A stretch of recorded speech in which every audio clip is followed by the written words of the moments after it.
There is a particular kind of betrayal that cuts deeper than most. Not the kind that comes from a stranger, not the kind you never saw coming from someone you barely knew, but the kind that is built slowly, deliberately and carefully by the one person in the entire world who was supposed to love you most. The kind where the person who held your hand at the altar, who helped raise your children, who sat beside you in church every Sunday, had been quietly, methodically planning to make sure you never saw another morning. That is the story we are telling today on True Crime Web. And what makes it even harder to sit with is that the man at the center of it spent 30 years wearing a badge, enforcing the law, and earning the trust of an entire community, all while using that same knowledge, that same training, that same insider understanding of how investigations work, to try to commit the perfect crime against the woman who had given him everything.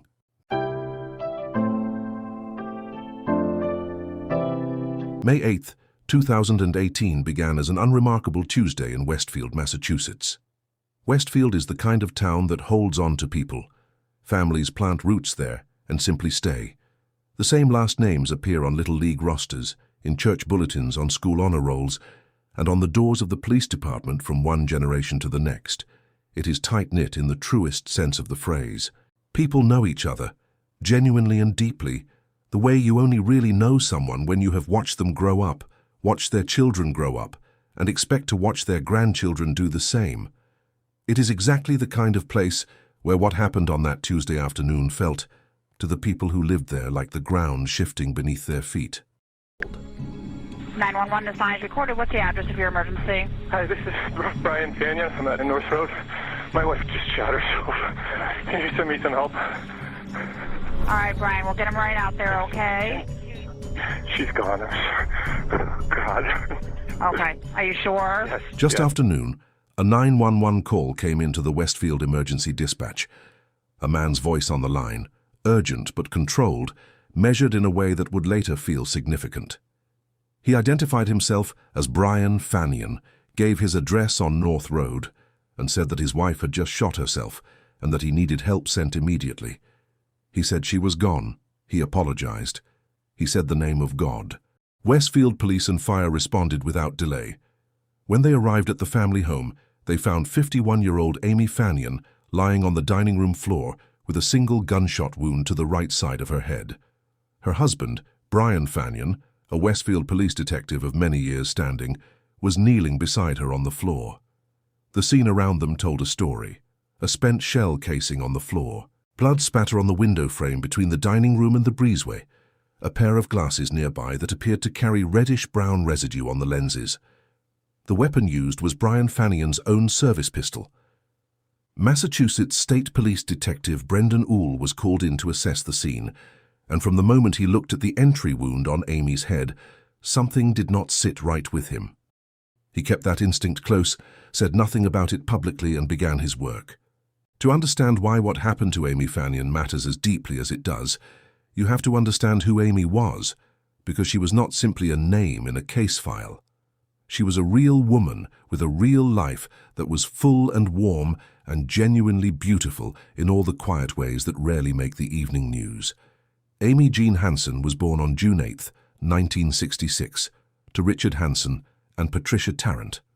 She was one of 9 children, 8 girls and 1 boy, and the Hansen girls were remembered across Westfield with a kind of fondness that speaks to something real. They were described as some of the prettiest, smartest, and kindest young women in town, and Amy embodied all of that. Everyone who knew her, without exception, said the same thing about her. She always gave more than she kept for herself. That was simply how she moved through life. Her faith was central to everything she did. She and Brian attended Wibben Union Church on Montgomery Road in Westfield, and Amy was a constant presence there, but never in a way that drew attention to herself. She volunteered quietly, handled tasks that others overlooked, and never sought credit or recognition. Her faith was not something she wore publicly. It was something she lived privately and deeply every single day. She also loved the outdoors with genuine joy. She hiked and kayaked and rode her bicycle and tended her garden, not because she wanted to document it or share it or compete with anyone, but simply because being outside in the natural world brought her a sense of peace that she carried back into everything else she did. People noticed that about Amy, the peacefulness of her, the way she could be fully present without making it about herself. The night before she died, Amy was sitting at home making a handmade gift for an upcoming baby shower. Someone she cared about was expecting a child, and Amy was creating something by hand, because that is the kind of person she was. She also exchanged text messages that evening with her daughter, Tori. It was an ordinary conversation between a mother and her daughter on an ordinary Tuesday night. There was nothing in it that suggested anything was wrong, nothing that hinted those would be the last words they would ever share. Assistant District Attorney Mary Sandstrom, who would spend months immersing herself in Amy's life in preparation for trial, said something that has stayed with many people who followed this case. She described Amy as sounding like a fairy tale, giving, selfless, completely dedicated to her family. And then she added something that became one of the most important statements in the entire prosecution. Amy was healthy. Amy was happy. She was not ready to die.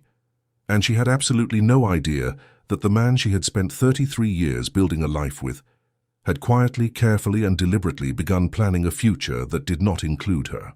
Amy met Brian Fanion in 1983, when she was 16 years old and he was 19. They both attended Westfield High School, and in the way that young people find each other in small towns, something between them clicked. They married in 1985, just 2 years after they met, and from the outside, from every angle the community could see, they became exactly the kind of couple that people in a town like Westfield hold up as an example of what a life well lived looks like. Brian came from a family with deep generational roots in Westfield and a lineage of police officers and public servants stretching back before him. Joining the Westfield Police Department was not simply a career decision for Brian Fanion. It was practically an inheritance, a continuation of something his family had already been doing for years. He worked his way through the ranks with consistency and eventually became a detective, a position of genuine respect and authority within the department and within the town itself. Reporter Stephanie Barry, who covered this case extensively and with great care, said it plainly and directly. There was no one who had spent any meaningful amount of time in Westfield who did not know exactly who Brian Fanion was. He was that embedded in the fabric of the community. Together, Brian and Amy raised 2 children, a son named Travis and a daughter named Tori. By every outward measure available to anyone looking in, the Fanion family was stable, grounded, and deeply respected. They were the kind of family other families in Westfield looked to as an example. 33 years of marriage, a home on North Road, a life built carefully and completely, and behind all of it, a door that no one from the outside could see past, because behind it something had been shifting quietly for months and Amy had no idea. Several hours after the 911 call on the afternoon of May 8, 2018, Detective Ool brought Brian Fanion to the Massachusetts State Police Barracks in Russell for a formal interview. The session began at 2:41 in the afternoon. Brian sat across the table from the detective. He was calm. He was composed. He was coherent in a way that was notable even in the moment, and that would become more notable later. He was, after all, a man who had spent 3 decades conducting interviews exactly like this one, sitting exactly where Detective Ool was now sitting. He understood the rhythm of these conversations from the inside out. Cole asked him to walk through the events of the day in his own words. Brian explained that he had departed his office at the Westfield Police Station at approximately 11:45 in the morning and driven home, as Amy was also making her way back from wherever she had been to prepare lunch for both of them. When Ool asked what she was making, Brian answered without hesitation. Peanut butter and jelly sandwiches. He then described how a disagreement that had started the previous evening resurfaced shortly after they both arrived home and escalated quickly. The argument, he said, was about retirement. He explained that he had no desire to spend his retirement years maintaining and upkeeping their 200-year-old property, which Amy remained deeply and emotionally attached to. They had also, he said, argued about the subject of getting a new dog, with Brian expressing that he did not want to be tied down by a pet. He wanted to travel. Amy always wanted a dog. They wanted different things. He then told Detective Ool that he had removed his service weapon from his holster and placed it on the hutch in the dining room because he needed to use the bathroom. He said he closed the bathroom door behind him. And when he came back out, Amy was standing in the dining room with the barrel of the pistol pressed against the right side of her head. He said he was approximately 4 to 5 feet away from her.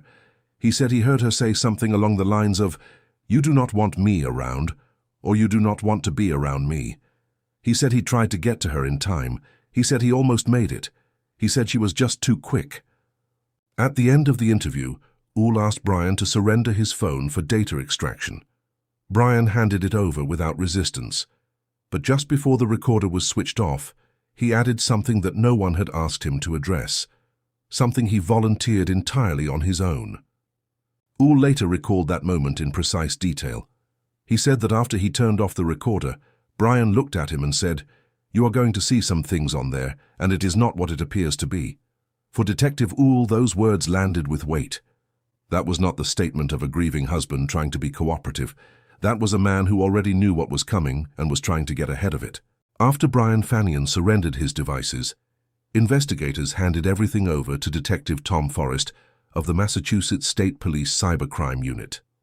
Forrest worked through Brian's personal phone, his personal laptop, and his work computer from the Westfield Police Department with the kind of methodical precision that digital forensics demands. And what he found did not begin on May 8th. It began months earlier, in the early weeks of 2018, and it told a story that was not about a marriage falling apart suddenly or a man making a terrible decision in a moment of crisis. It told the story of a man who had been planning, researching, and preparing for a very long time. Beginning in late February and into early March of 2018, Brian had been conducting repeated searches for a single name, Corrine Knowles. People who knew her called her Corey. By April 2nd, the nature of his searches had shifted into territory that would become deeply significant. He typed in a question about whether it was possible to have an affair without it involving a physical component. He searched that directly, in plain language, on his own device. Approximately 2 weeks later, on April 17th, he began researching Massachusetts divorce law extensively, page after page, and investigators noted that he was not simply browsing in a general way. He was focused specifically and deliberately on one question. What happens to a police pension when a marriage ends in divorce? Brian Fanion was approaching retirement age. That pension represented the financial foundation of the rest of his life. Investigators later learned through the course of their work that Brian had told Corrine Knowles directly that he was concerned about losing a significant portion of his pension if he divorced Amy. He had done the math. He understood what divorce would cost him, and so he had begun researching other options. The digital trail continued. On May 7th, 2018, the day before Amy died, Brian conducted repeated searches on how to delete a frequently contacted list on a mobile phone. Not how to wipe a device completely, not how to reset it to factory settings, specifically and only how to remove the record of the people he had been calling and texting most often. On the morning of May 8th, while he was still seated at his desk at the Westfield Police Department, Brian searched for Massachusetts medical examiner offices. He found pages describing forensic response units, the specialized teams that are dispatched to scenes of unexplained death, the people whose entire professional purpose is to examine bodies, analyze scenes, and determine exactly what happened and how. He read those pages at his desk. He left the station at exactly 11:47 in the morning. By lunchtime, he was home, and within minutes of his arrival, Amy Fanion was dead. Assistant District Attorney Mary Sandstrom articulated the significance of that timeline with clarity and force. It is only when this affair begins, she noted, that all of these incriminating searches start to appear. And what that pattern reveals is not impulsivity or emotional chaos. It reveals calculation. It reveals a man doing his homework in advance. Brian Fanion had spent 30 years learning how murder investigations work from the inside. He had sat across from suspects and watched them make mistakes. He had studied evidence and seen what it revealed. He understood, better than almost anyone in Westfield, exactly what law enforcement would look for when they arrived at his home. And so he researched it. He studied the forensics, he looked up the examiners, he searched for how to eliminate the most incriminating digital evidence on his phone, And then he walked out of the police station at 11:47 in the morning, believing, with the confidence of a man who had spent decades inside the system, that he could manage what came next. That level of premeditation is not born from despair or rage or a moment gone wrong. It is born from arrogance, the specific, calculated arrogance of someone who believed that his knowledge of the system made him untouchable by it. On May 14th, 2018, Amy Fanion's wake was held at Fersen Adams Funeral Home on Broad Street in Westfield. 3 days later, on May 17th, Brian Fanion returned for a second round of questioning. This time, the location was the District Attorney's State Police Office. Detective Ool was present, Detective Mike Blanchett was present, and before the interview began, something was different. Detective Ool read Brian Fanion his Miranda rights. He handed him a form to acknowledge them. Brian's immediate response to that procedural change was the first thing out of his mouth, and it revealed something important about where his mind was sitting. He did not ask how the investigation was progressing. He did not ask whether there was any new information about what had happened to his wife. The very first thing Brian Fanion said, sitting in that room with the Miranda form in front of him, was this: "The other day, you did not do this. Has something changed?" He wanted to know what the procedural shift meant for him.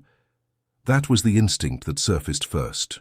Not grief, not confusion, not concern for Amy, but the trained analytical mind of a detective assessing what the change in procedure signaled about his own legal position. This session was substantively different from the first. The investigators now had forensic results. They had the full scope of the phone data. They had a photograph of Kareen Knowles, and they had a specific, critical finding about the nature of Amy's wound.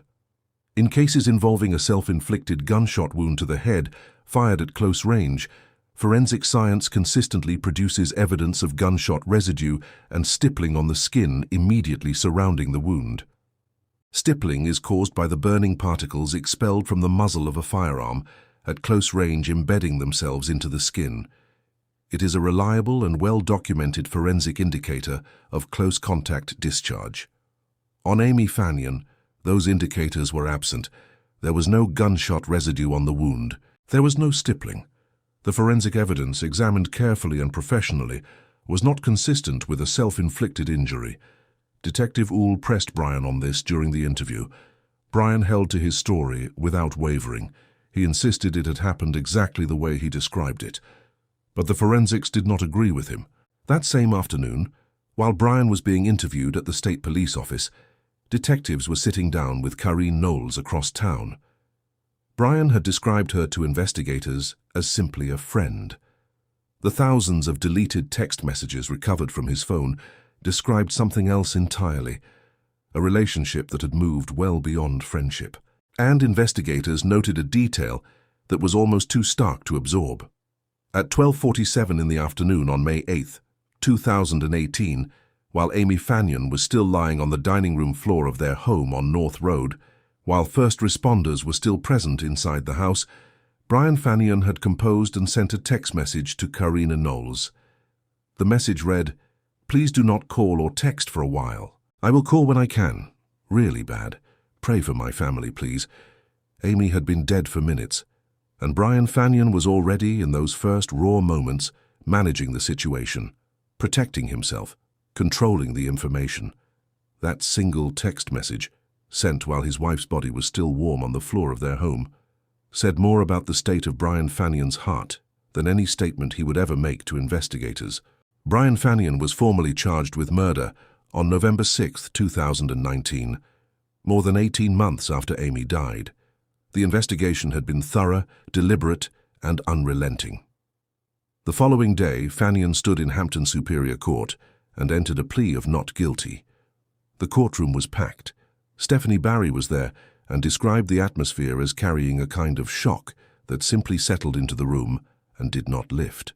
But the detail that she had never encountered in any prior case she had covered was what she saw seated in the rows directly behind Brian Fanion, in the seats that are typically occupied by the family and supporters of the accused. Sitting there were members of Amy's own family, her relatives, her in-laws, people who had loved and known her for decades, seated on Brian's side of the courtroom because some of them genuinely, sincerely believed that Amy had taken her own life. To them, this prosecution was not justice. It was a devastating mistake. A family already shattered by grief, now fractured further by irreconcilable versions of the same loss. Stephanie Barry said she had covered courts for many years and had never seen anything quite like it. A victim's family openly and visibly supporting the man accused of her murder. The trial itself did not begin until February 23, 2023, nearly 5 years after Amy Fanion died on the floor of her dining room. The passage of time was not negligence. It was the weight of building a case that was thorough enough to withstand the defense Brian Fanion's resources and experience would bring against it. The prosecution's first witness was Amy's sister, Anna Hansen. Anna described a conversation she had with Brian in the weeks following Amy's death that became one of the most striking moments of the entire trial. She said Brian told her during that conversation that he was worried about something he had searched online. She asked him what it was. He told her directly, using his own words, that he had searched how to make a murder look like a suicide. When the prosecutor asked Anna Hansen to confirm, she was clear and unambiguous. She said those were his exact words.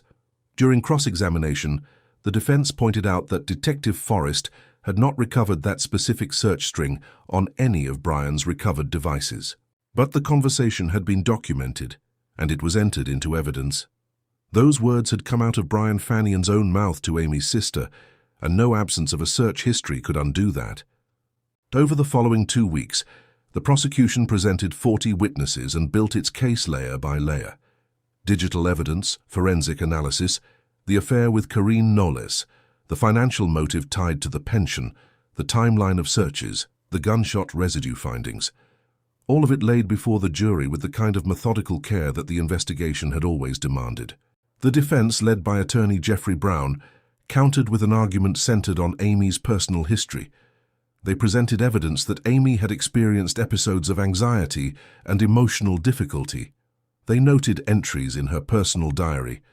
Their own forensic expert, Alexander Jason, testified that the thickness of Amy's hair could have physically prevented gunshot residue particles from making contact with her skin, offering an alternative explanation for the absence of residue. In his closing argument, Brown told the jury that Amy had raised the gun to her own head in a moment of emotional crisis and had, in effect, caused her own death. Prosecutor Mary Sandstrom answered that argument directly, comprehensively, and without hesitation in her own closing. She walked the jury through every point of the digital timeline in sequence. The searches for Corinne Knowles beginning in March, the divorce and pension research in April, the searches for gunshot residue content on April 27th, the searches for Massachusetts medical examiner offices on the morning of May 8th. Brian Fanion walking out of the Westfield Police Department at 11:47 that same morning. She told the jury plainly, and the words have stayed with everyone who heard them, that the evidence proved beyond a reasonable doubt that Brian Fanion knew exactly what he intended to do when he left that building. He had studied the forensics that would be used against him. He had looked up the teams who would respond. He had searched for how to eliminate the most revealing evidence on his own phone. And then he had gone home. The jury understood what that meant. The jury received the case on March 21st, 2023. They needed less than 2 days to reach their decision. On March 22nd, 2023, the verdict was delivered, guilty of murder in the first degree. That same afternoon in Springfield, the judge imposed the only sentence available under Massachusetts law for a first-degree murder conviction: life in prison, with no possibility of parole, ever. Stephanie Barry described the atmosphere inside the courtroom in the aftermath as gutting. On Brian's side of the room, people who had believed in him with absolute conviction fell apart. Hampton District Attorney Anthony Guluni released a statement that addressed something larger than the verdict itself. He said that Brian Fanion's behavior had been calculating and shockingly cruel. He commended the jury for seeing through the defense, and he said something that carried particular weight, given who the defendant was. He said that this result shows that no matter who you are, justice is blind. Defense attorney Jeffrey Brown stood before the judge after sentencing and said that the jury had plainly gotten it wrong, and that anyone who truly knew Brian and Amy Fanion knew that Brian had not shot his wife. Brian Fanion is currently serving his life sentence. What Brian Fanion did on May 8, 2018 was not a decision made in a moment of emotional collapse. It was the conclusion of a months-long process of planning, researching, and preparing, carried out by a man who understood with professional precision exactly what he was doing and exactly what would follow. He used 30 years of law enforcement training, 30 years of knowledge about how investigations work, how forensics are collected, how digital evidence is gathered, and how investigators think, not to serve the community that had trusted him with that knowledge, but to try to take the life of his wife of 33 years and walk away from it without consequence. He sat in an interview room with his own colleagues and performed grief. He sent a text message to another woman while Amy's body was still on the floor. He warned investigators away from his phone in a way that revealed he already knew what was on it. He researched gunshot residue on the same device that would later be seized as evidence. The jury saw all of it. They needed less than 2 days. Amy's children, Tori and Travis, continue to live in Westfield. They stood by their father through the trial and after the verdict came in. In the space of a single afternoon in May of 2018, they lost both of their parents. Their mother to violence and their father to the truth about what he had chosen to do. No verdict changes what that cost them, and nothing ever fully will. Amy's sister, Anna, sat on the witness stand and repeated the words that Brian had said to her, with steadiness and clarity, because she knew that Amy deserved to have those words said out loud in a court of law. Amy's family, divided and fractured and grieving in ways that are impossible to fully articulate, has carried this loss through 5 years of waiting and 1 month of trial and a verdict that some of them could accept and some of them still cannot. What cases like this leave behind in tight-knit, close communities is not only grief, it is something quieter and harder to name. It is the slow and uncomfortable recognition that a uniform, a title, and decades of respected service cannot, by themselves, tell you who a person is behind the door of their home. Westfield already understood that the way most communities understand things, they have never had direct reason to examine too closely. After May 8, 2018, they understood it differently. That kind of understanding costs something real. It always does. Amy Jean Hanson Fanion was 51 years old. She was healthy, she was happy, she was making a handmade gift for a friend's baby shower. She was texting her daughter on a Tuesday night. She was planning a future. She deserved that future. She deserved every quiet, generous, faithful, sun-filled day of it. Her name matters. Say it correctly. Remember it. If this story stayed with you, please share it because it matters that Amy's name keeps being spoken and remembered by people who never had the chance to know her. And if you want to support True Crime Web and help us keep bringing you stories like this one, please like this video, leave a comment down below, and make sure you hit that subscribe button right now. Every single one of those actions genuinely helps us keep going and keeps these stories reaching the people who need to hear them. Thank you so much for watching True Crime Web. We will see you on the next one.